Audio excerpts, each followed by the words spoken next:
Window cleaning. It is often thought of as a simple, unskilled job. That may be true if it just involves wiping the windows with newspaper or a damp cloth, or even doing straight pulls with a squeegee. However, to be a truly professional window cleaner requires a mastery of various difficult techniques that set the amateurs apart from the experts. A window cleaner lacking in experience or training will take considerably longer to complete a job, and more than likely the results will be of a lower quality. Window cleaning is not rocket science, but it does involve skill, and the correct use of the right tools will result in a better clean in less time, making your boss happy, the customer happy, and giving you as a window cleaner a sense of pride in your work.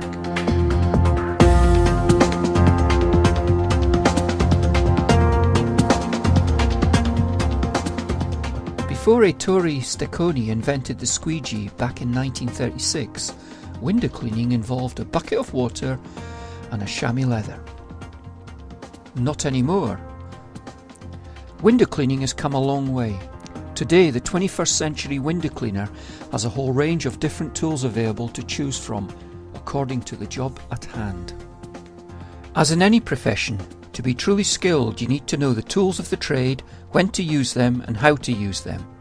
Let's start with the basic traditional kit.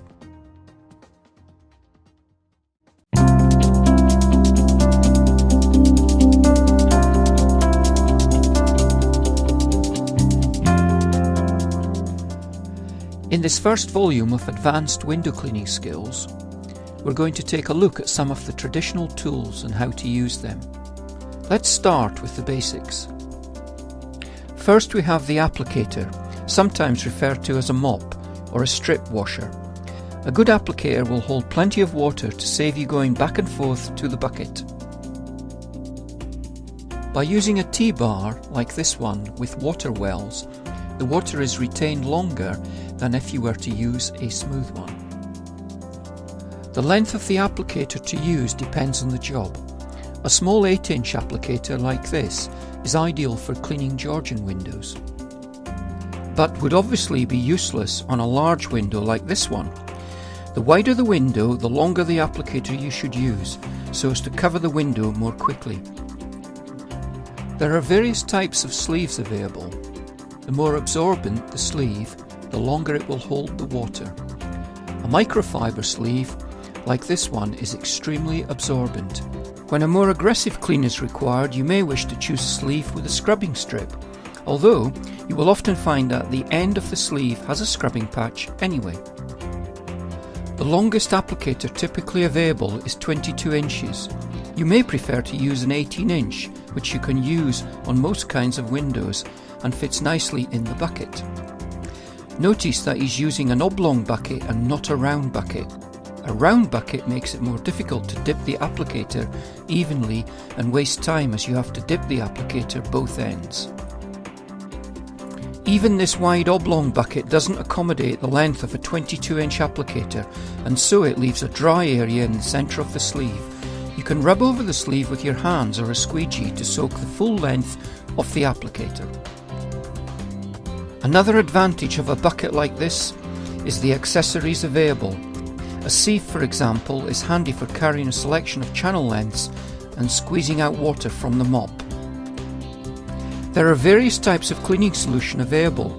A good brand of washing up liquid does a good job of cleaning the windows and is easy to work with. The soapy foam it produces makes it easy to see where you have passed with the blade, and it acts as a good lubricant when using the rubber squeegee blade on the window.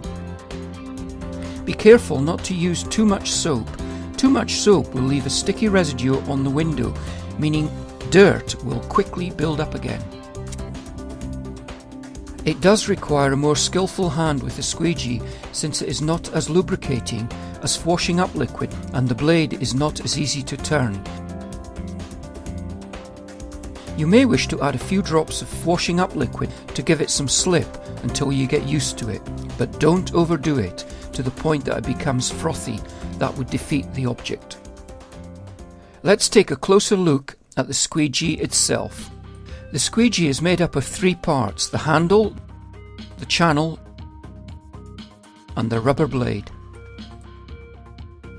The handle is quick release, making it very simple to change the channel. Notice the hole here. We'll explain a little later what that is used for. The rubber blades usually come in a length like this. It's very important to change the rubber blade frequently. If the rubber gets a nick in it, then it will leave a line on the window. As the rubber wears out, it loses its sharp edge and is less efficient at carrying away the solution. Remember, you can use both sides of the rubber before throwing it away. Another cause of these lines left on the window could be a dirty rubber blade. Sometimes flakes of paint, dirt or hair can get on the rubber. Try running your finger over the blade to clean it, or wipe it with a wet cloth.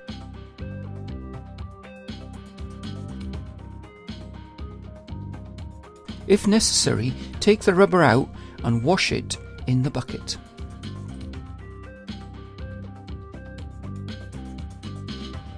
A warped channel may be responsible for watermarks left on the window where the blade has been passed, or it could be the angle that the squeegee is being used. Take care of the rubber by avoiding using it on the windowsill. Use your old rubber blades for that purpose on another short squeegee like this one, or a cheap DIY squeegee like this one.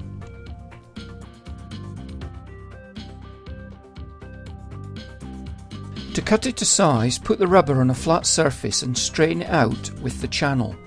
Leave a few millimeters of overlap on each end and then use a sharp razor blade to cut through the rubber. Use a channel length to suit the size of the window. Again, the wider the window, the longer the blade. A 14-inch squeegee is good for general domestic work. As a general rule, it's better to use a squeegee blade which is shorter than the width of the window. For shops and larger windows, use an 18 or 22-inch blade to cover the window in fewer strokes. The longer the blade, the more skill is required to turn the blade effectively. Once you have squeegeed the window, there may be some detailing left to do. Use a microfiber cloth or scrim cloth to tidy up. Microfiber cloths are very absorbent. On a damp day, however, you may find that a scrim cloth is more effective. Use the cloths dry or very slightly damp to achieve the best results. If the cloth becomes too damp, it will leave smears on the window. It's better to keep a stock of clean cloths and change them. As the dry cloths become more damp, start using that as the wet cloth and grab a new clean one. A good window cleaner should only use 1 or 2 dry cloths a day. Use a set of pouches to carry the cloths. Keep a wet cloth in the front pouch for tidying up the windowsills and a dry cloth in the back pouch for minimal detailing. Never wring out the wet cloth in the bucket, or very quickly the solution will become dirty. A lot of excess water on windowsills and frames can be cleaned off with a small squeegee like this, which you can keep in your front pouch. Use offcuts from old rubber blades. This is a hip bucket, sometimes called a bucket on a belt. Use it as a place to keep your tools as you work. It stops the tools getting dirty or damaged and saves you time going back and forth. Notice the slot for a small retractable scraper blade. This is a 4-inch scraper blade. Be sure to keep the protective cap in it when not in use. If the job is a first-time clean or is very dirty, then it is a good idea to scrape the whole window. A wide blade like this makes that easier than using the small retractable blade. Let's see how to put these tools to use on a variety of windows.